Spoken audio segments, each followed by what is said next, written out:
Mobile phone চুরি হয়ে গেলে দ্রুত ব্যবস্থা নেওয়া অত্যন্ত জরুরি। 1. ফোন ট্র্যাক করুন, আপনার গুগল অ্যাকাউন্টে লগ ইন করে কি ফাইন্ড মাই ডিভাইস কি ব্যবহার করুন। আইফোন, আপনার ক্লাউড অ্যাকাউন্টে লগ ইন করে কি ফাইন্ড মাই ফোন কি ব্যবহার করুন। 2. ফোন লক করুন, আপনার ডিভাইস খুঁজে পেতে না পারলে দূর থেকে আপনার ফোন লক করুন। এতে করে কেউ আপনার ব্যক্তিগত তথ্য দেখতে পারবে না। 3. আপনার ফোনে সংরক্ষিত সমস্ত গুরুত্বপূর্ণ অ্যাকাউন্টগুলির পাসওয়ার্ড পরিবর্তন করুন, যেমন email, social media, banking app ইত্যাদি। 4.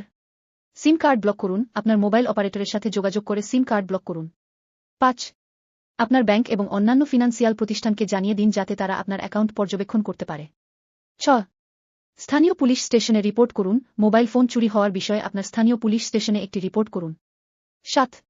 পুলিশ এবং মোবাইল অপারেটরকে আপনার ফোনের IMEI নম্বর প্রদান করুন। এটি ফোনটি ট্র্যাক করতে সাহায্য করতে পারে।